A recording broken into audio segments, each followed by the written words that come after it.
Okay, so for our presentation, we were testing the photosynthetic rates of high and low leaves on 3 different plant species.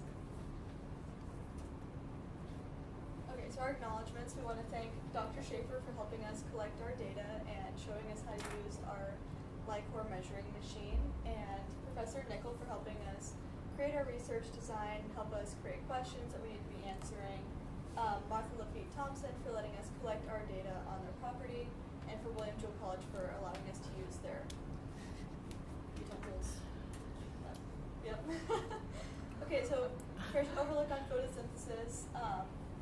The main inputs are light, water, and CO2. Light penetrates the leaf, which is then absorbed through that. The roots take up water from the soil, and CO2 can go in through the stomata, and then it releases oxygen through its stomata also, and creates sugars which animals eat while grazing.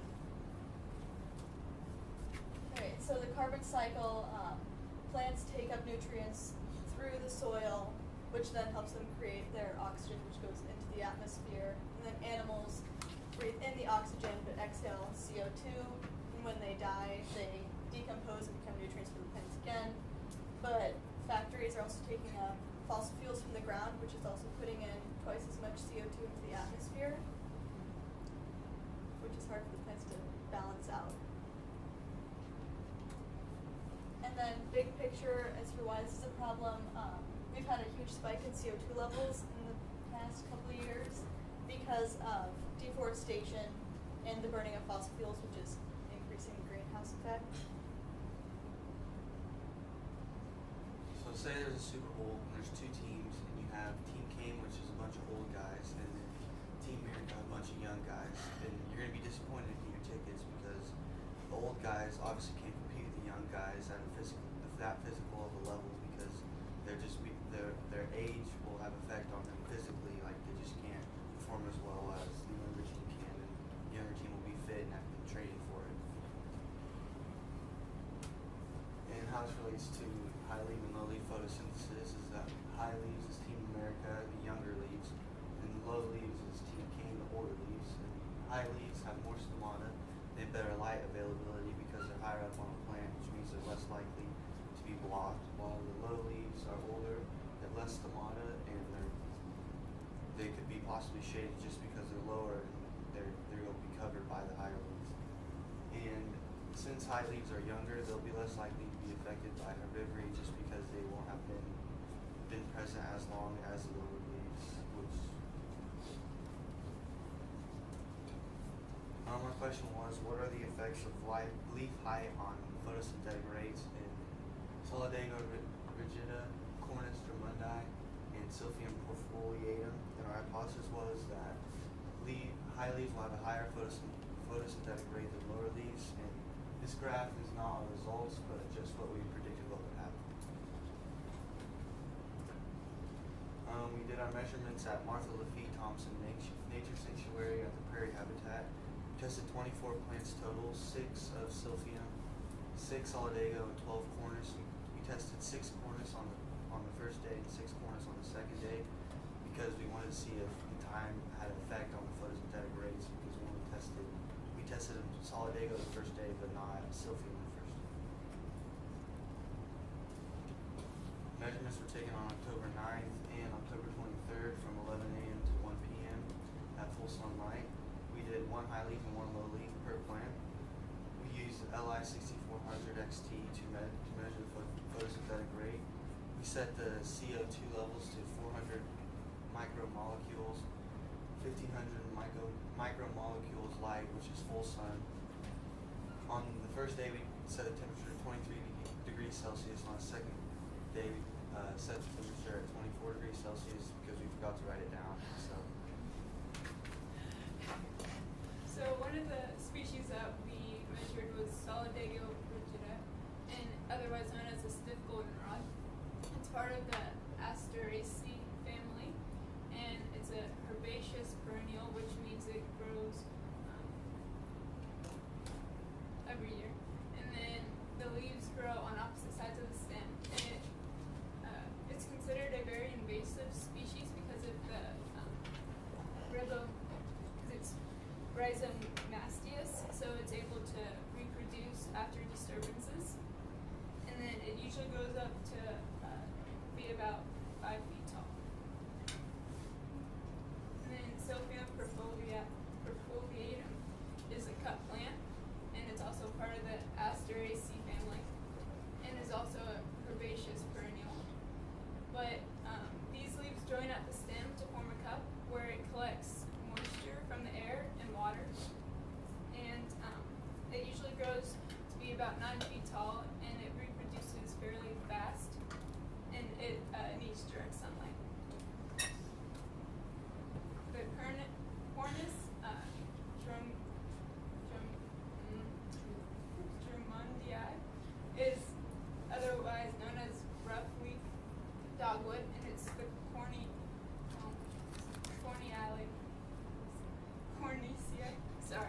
and it's a woody perennial, and the leaves also grow on opposite sides of the stem.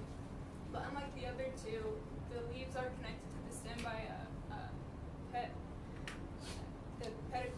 pedicles. So the leaf has its own stem connecting it to the main stem, and it reproduces by suckers, which are shoots growing off of the main stem from the ground. And then for analyzing our data, we use 2 different tests. The first test were comparative tests, where we did Silphium, Solidago, and Cornus each by themselves, and then we also compared them, all 3 of them, on the same graph. And then the Levine test measured the magnitude of variance between high and low leaves, and it was, so it's the variance on photosynthetic rate depending on the height.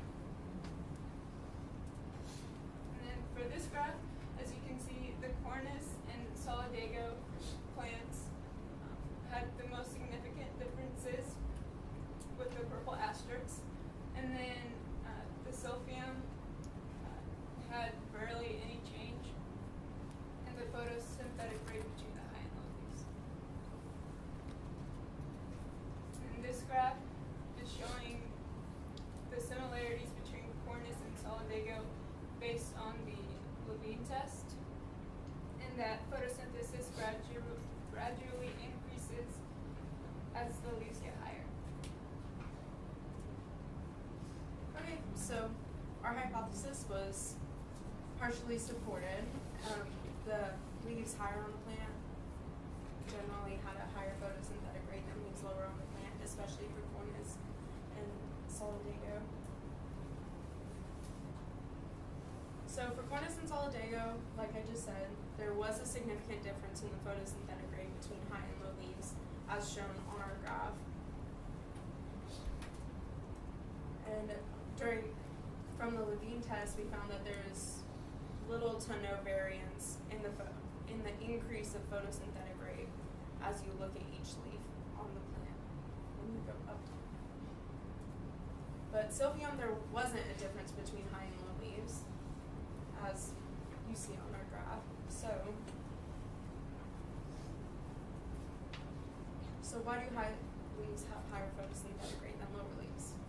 After looking at the literature, we suspect that it's because of resource availability and differences in that for the higher leaves and lower leaves.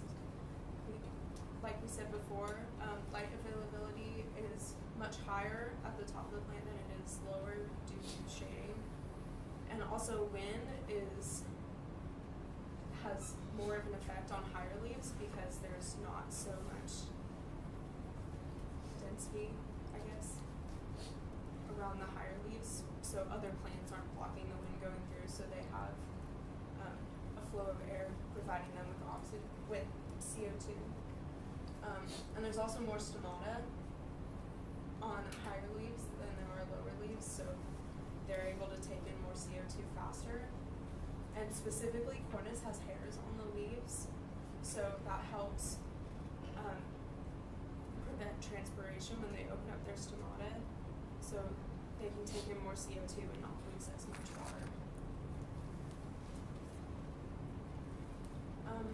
So why is there a constant increase in photosynthetic rate? Again, we said resource availability and leaf age. As leaves age, the conditions under which they will photosynthesize change. So the older they get, the more resource availability they need to photosynthesize at the same rate. So because there are differences in resource availability between high and low leaves, they won't photosynthesize as fast as they used to. So why is silphium different? We suspect that it's because the leaves form a cup around the stem, so whenever they open up their stomata to take in CO2, they don't have to worry about losing water because the way that their leaves are formed helps increase water availability. And the leaves are larger than the other two species, so the surface area to get photons from sunlight. The surface area is larger so they can take in more photons from sunlight, so their resource availability is more than those of the other plants. So to continue this, we could test all the species in every genus, Silphium, Cornus, and Solidago, to see if these trends are true throughout the whole genus. And we could also test more of each plant because we only tested 6 of Silphium and Cornus. Oh, we only tested 6 of Silphium and Solidago, and then we tested 12 of Cornus. So we can test more plants to show that this is a trend across the entire genus and that species as well. So what's the big deal? University of Georgia is doing a study of trying to find out how plants can be used as like solar panels because they have 100% quantum efficiency. So they're trying to find a way to use plants to catch photons from sunlight and use that as energy instead. So knowing that leaves higher on a plant have a higher photosynthetic rate, that can help them find a way to harvest sunlight to create electricity. And this could affect agriculture, knowing that leaves lower on a plant have lower photosynthetic rates. Maybe farmers can work on trying to provide lower leaves with the ideal amount of resource availability to increase their photosynthetic rate. And in turn that could produce, or that can make better produce, or crops can grow faster. And also rising CO2 levels. Higher leaves take in more CO2 because they have more CO2 available to them, but leaves lower on the plant do not. So each plant has a certain amount of CO2 that will take in, and that can help environmentalists think of ways to lower CO2 levels. And this is our literature assignment. And questions?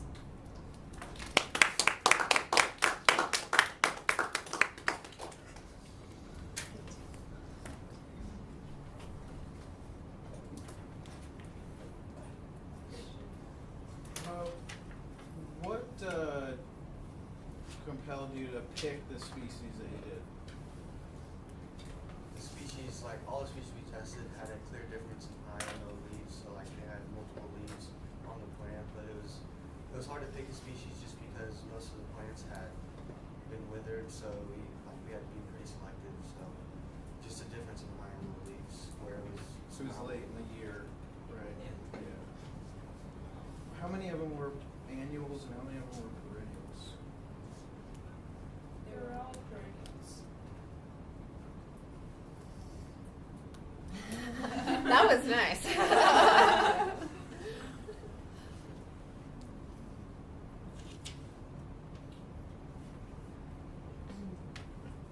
Okay, so you said like there were 6 plants, like 2 of them, and then like 12 of what corners. Yeah. So why didn't you all have like the same numbers come up with of each other? So we took measurements 2 weeks apart from each other, and so we wanted to see if the first 6 cornets that we took had similar or different photosynthetic rates, to test if we had, if later in the year, if the photosynthetic rates had changed. go back and say what did you test the first date? What plants What did species? you We did Cornus did you and measure? I shouldn't say test. Yeah. Solidago. Yeah, and then second day we did Silphium and Cornus.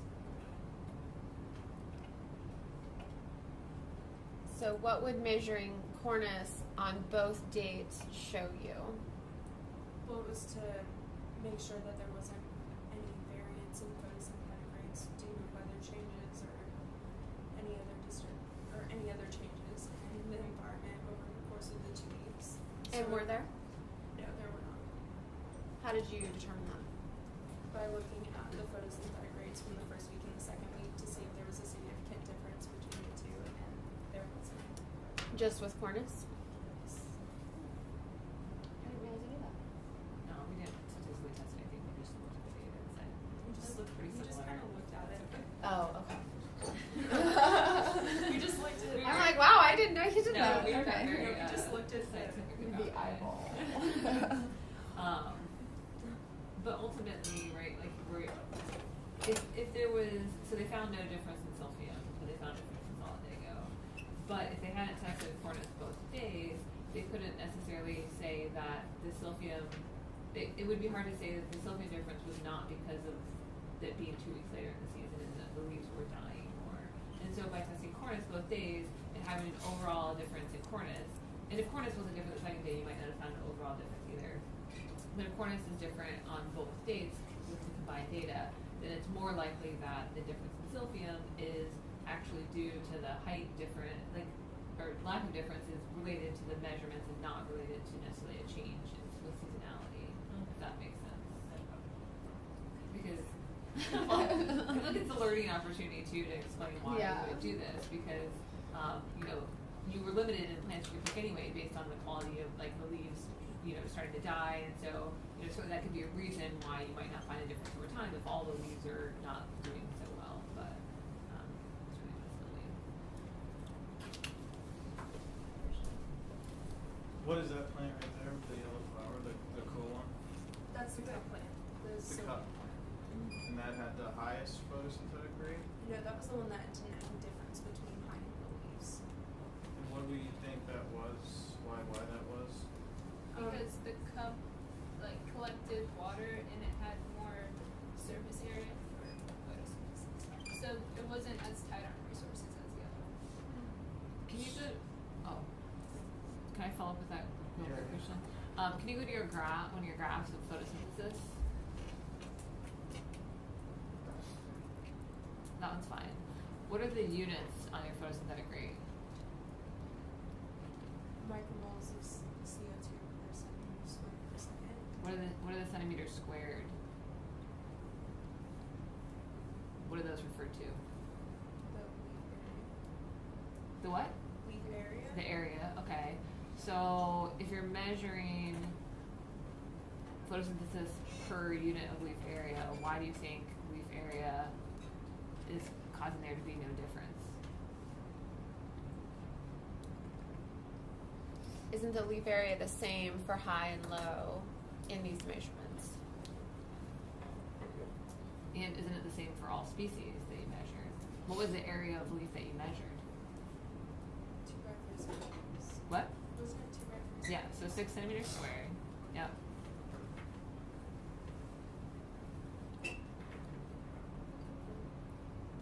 What was it, Kelly? So what was it?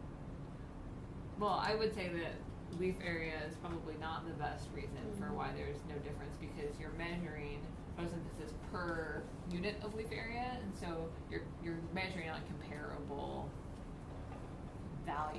comparable areas across species. So larger leaves is not going to influence that in any way. Right. So, and your other reason about sort of resource availability. So, where do plants get water to maintain that turgor pressure and sort of in that process of transpiration? That when it leaves through the leaves, where does that water come from? Precipitation and then Okay, so rain falls, and where does it fall? soil. Into the soil, and then how does it get into the plant? Roots. Through the roots. So does holding a liquid in the cup part of the leaves that are formed, does that really benefit the plant in terms of it being able to uptake that water and use it as water?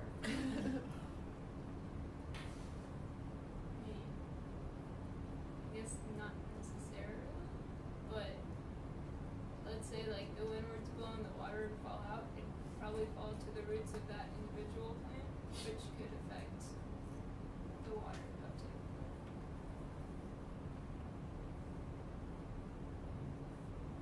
I'll buy that, but it's probably a minimal Yeah. effect. Yeah, Certainly that could happen, but it's probably not going to be Yeah. a big enough effect to influence water availability such that that would be the reason for. There's really no mechanism for uptake of that water into the plant. It would have to go into the soil for it to be utilized.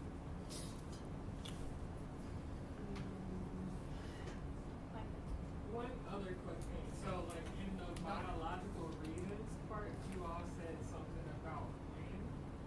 Well, what? Something about what? Wind. Oh, But yeah. I was confused. Like what you were saying. Yeah, that was one of my questions as well. What is the role of wind? I can't find it in my notes. Let's see. So flip to your discussion slide, and nope, keep going. Nope. You're going the wrong Keep- way. You oh yeah, you gotta go down. Go up one. Other way again. Okay. Backwards. There. There. Okay. Okay. So you said that. What is the role of wind in photosynthetic rates?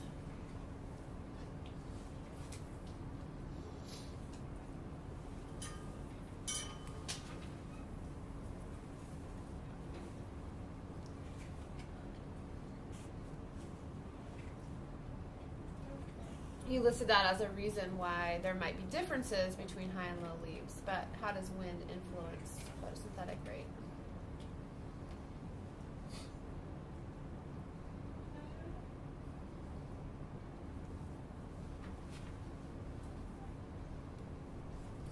What is wind influencing around a plant? So if you have a leaf and wind is blowing across the leaf, what is that wind doing? Disturbance. Okay, sure, it could be a disturbance. What's going to be leaving more easily if you have lots of wind coming across the leaf? Water.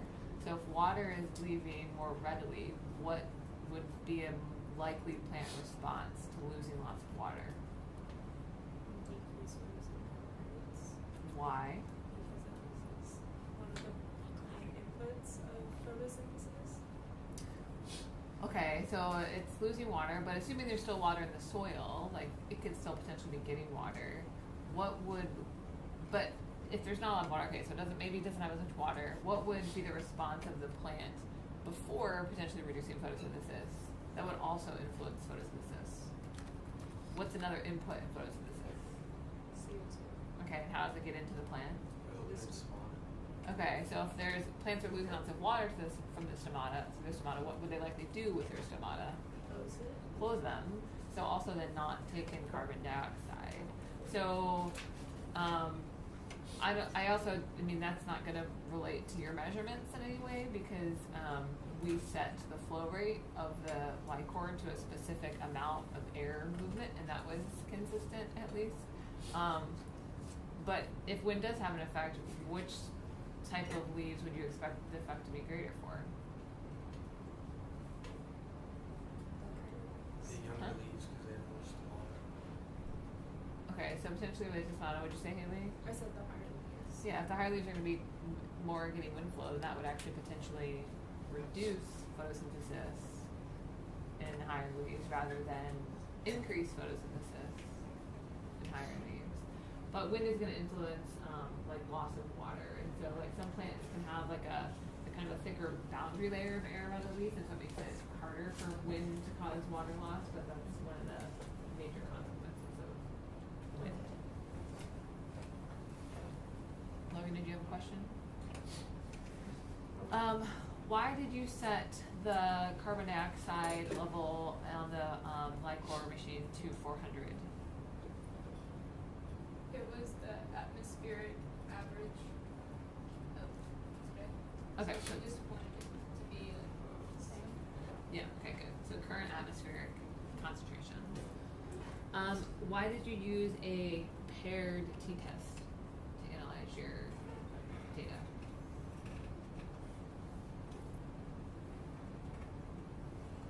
Wanted to compare the high and low leaf photosynthetic rate of each plant separately from each other to see if there was a difference in the leaf height and rate.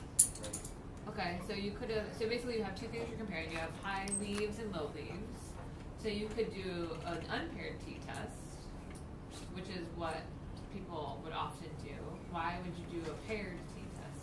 What does paired mean in terms of the t-test?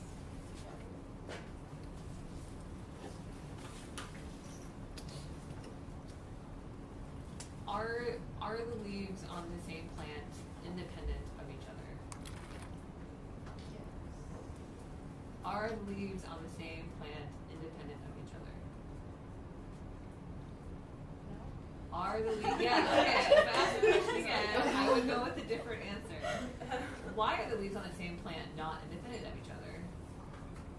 Those are part of the same plant. Okay, how is water is moving through a plant? You've talked about water a lot. Like water is moving up a plant from the roots up through the stem. So water movement through the plant, different plants, is going to be like those high and low leaves are not independent of each other. So therefore, they are on the same plant, paired with each other on the same plant. And so because those high and low leaves are not independent of each other, you need to use a paired t-test to account for within plant control for the fact that they're measured on the same plant. I have a question that I want to ask because it kind of relates to a different project from a different class, but I'm kind of curious. So you mentioned several times, once early on, that I think in the introduction that low leaves have fewer stomata, and then in the discussion section, you again said that I think the higher leaves, so consistently, that the higher leaves had more stomata. And then you cited a source, and actually your source is here, Vanderwater et al. 2001. Can you tell me, is that for just a particular species, or is that a generalization for all plants or most plants? What can you tell me about the number of stomata? Again, just because I'm curious for a different project. I think it's the same for most species. Just because I think I mean, what did Vanderwater say about this? Was it just for their specific? I don't know anything about what they studied. Were they studying one specific plant? Were they doing a review of many things? How did they state this little fact?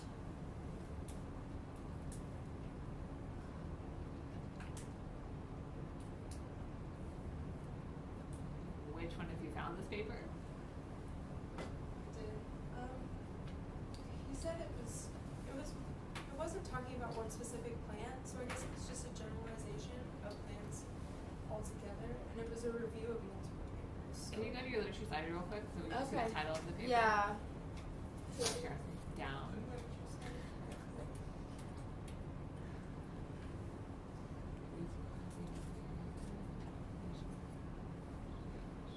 Oh, there's no volume. Huh? There's no volume.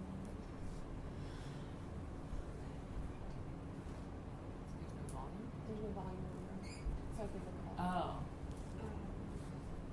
I was like, I give it the volume monitor. I was like, No, sorry. can I ask another question? Yeah. Okay.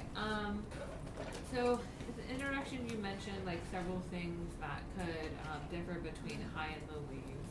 And in the discussion, you mentioned lots of things about resources, but one resource that you didn't mention was nitrogen. So my first question is, why is nitrogen important for photosynthesis? And my second question is, how might nitrogen concentrations in leaves differ between high and low leaves? Nitrogen is important because it's a major component of chlorophyll, which is responsible for converting light energy into usable energy. What else is nitrogen a component of? It's probably more a major component of this thing than it is of chlorophyll. It isn't chlorophyll, but Can I see my lab report? no. We talked about this in class. So you have these inputs for photosynthesis, and we think of those as carbon dioxide and light and water, yeah, and water. But if you sort of have your imaginary mixing bowl and you have these ingredients, nothing's going to happen with these unless you have something. What is that something to make a reaction happen? Are you like asking about the NHD? No. Nope. Go back. You can go back to your diagram up. When you were showing photosynthesis at the beginning. This one. Okay. So it's not on this diagram, but it's used in the Calvin cycle. Oh, the ribosome. Yeah. Rubisco. So enzyme contains a lot of nitrogen. Okay, so it's in chlorophyll. I would argue it's probably more important because it's bigger potentially for Rubisco. But it's so how about you expect nitrogen to differ between high and low leaves?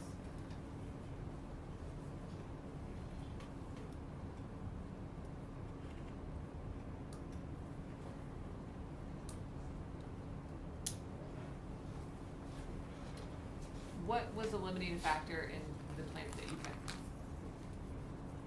Just the damaged leaves. So I mean, if it leaves more damage, it's probably less likely to have more nitrogen. Okay, so damage by river, that's one thing. So herbivores eating that. What was the other issue aside from damage?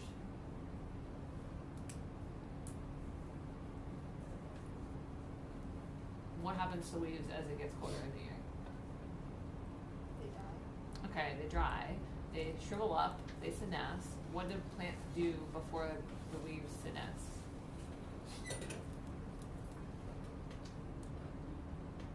They can resorb some nitrogen.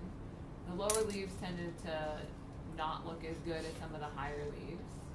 So where would you expect there to be higher nitrogen, in high leaves or low leaves? High leaves. Okay, yeah.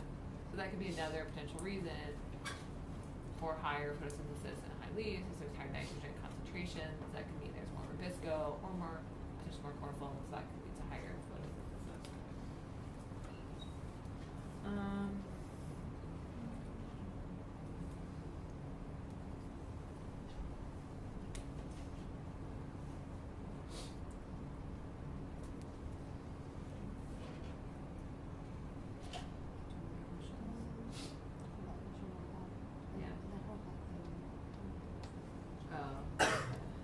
Yeah, no, I agree. Can you just go to one slide? I just have a like aesthetic comment on the methods slide.